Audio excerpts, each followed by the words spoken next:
اجتماعی قربانی میں ایک کو وکیل بنایا جاتا ہے، وکیل سے کیا مراد ہے اور وکیل کا کام کیا ہوتا ہے؟ دیکھیے، فقہ اسلامی میں وکالت ایک پورا ٹاپک ہے۔ نکاح میں ہر ایک بندے نے شرکت کی ہوگی تو اعلان ہوتا ہے کہ ہاں بھی لڑکی کا وکیل کون ہے، اس کو ایک اتھارٹی دی جاتی ہے، پاور آف اٹارنی دی جاتی ہے، وہ نیابت کرتا ہے۔ جو اصل آدمی ہے اس کی نیابت کرنا وکالت کہلاتا ہے۔ تو اجتماعی قربانی کے اندر یہ جو اجتماعی قربانی کرنے والے ہیں، 2 افراد ہیں، 4 ہیں، 5 ہیں، یہ سارے کے سارے مل کے ایک طرح سے کمپنی بن جاتی ہے۔ یہ کسی ایک بندے کے لیے اجازت لیتے ہیں کہ بھئی ہم فلاں کو اپنا نمائندہ مقرر کرتے ہیں، آپ اس کو اپنا وکیل بنا دیں۔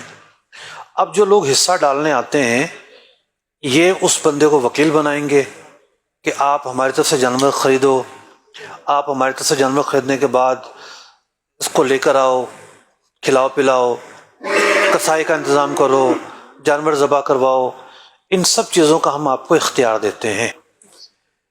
اب معاملہ یہ ہے کہ اجتماعی قربانی بعض جگہوں پر ایسا لگتا ہے کہ کوئی کمرشل ایکٹیویٹی بن گئی ہے۔ وکالت کے اندر ایک تو نمائندگی ہے، دوسرا ہے امانت۔ جو وکیل ہے نا، جیسے ہمارے ہاں جو ریل اسٹیٹ کے بروکر ہیں یا کوئی بھی دنیا کا بروکر ہو، وہ بروکر بھی وکیل ہوتا ہے۔ آپ کی دکان پہ جو سیل مین ہے یہ بھی وکیل ہے، یعنی آپ نے اس کو اختیارات دیے ہیں کہ مال بھیج دو، میں نہ بھی ہوں تو آپ بھیج دو۔ تو وہ دکان کا جو سیل مین ہے کیا وہ مالک بن جائے گا؟ چیز بیچتی اس نے 1000 کی، 200 روپے جیب میں رکھے 800 روپے کی شو کر دی، یہ نہیں کر سکتا وہ۔ اسی طریقے سے ایک بروکر بھی نہیں کر سکتا۔ عام طور پر جس کو ٹاپ ماننا کہتے ہیں، بہت بڑھتا جا رہا ہے، بروکر تو ایک وکیل ہے۔ تو اسی طریقے سے اجتماعی قربانی کرنے والے بھی وکیل ہیں۔ انہیں ریالٹی شو کرنی ہے، پوری بک شو کرنی ہے کہ جانور اتنے کا آیا، اتنے اخراجات ہوئے، اتنے قصاب کو دیے گئے، اتنے آپ کو واپس بچے۔ یہ ایک کمرشل ایکٹیویٹی نہیں ہے کہ آپ اس سے پیسہ بنا لیں گے، آپ اس سے کچھ فائدہ اٹھا لیں گے۔ اجتماعی قربانی کرنے میں کچھ شرعی تقاضے بھی ہوتے ہیں۔ مثال کے طور پر جانور متعین کرنا ضروری ہے۔ آپ جانور لے کر آئے، ایک جانور مر جاتا ہے، کس کا مرا؟ یہ تھوڑی ہوگا کہ اس کا آپ شیئر اٹھا کر ڈال دیں گے، سب پہ اس کا شیئر ڈل گیا۔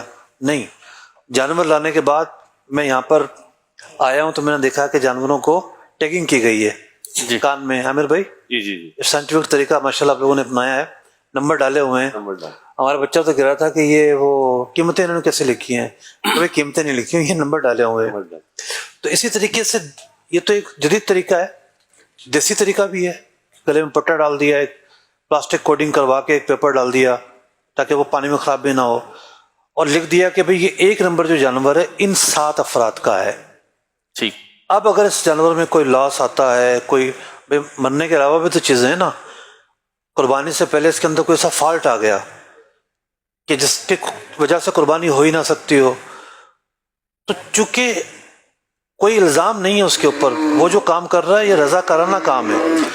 اجتماعی قربانی کروانے والوں کو بھی پتہ ہونا چاہیے، حصے داروں کو، کہ رضا کارانہ کام ہے، لاس جو آئیں گے وہ ہمارے اوپر آئیں گے، ان کے اوپر نہیں آئیں گے۔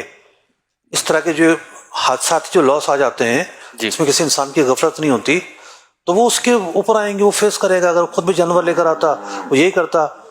تو دونوں طرف سے اعتدال ہونا ضروری ہے۔ اجتماعی قربانی کرنے والے جو ہیں ان کا اعتدال یہ ہے کہ وہ کہیں بھی ڈنڈی نہ ماریں، ان کے پاس ایک امانت ہے، حساب کتاب واضح ہوں، چیزیں واضح ہوں۔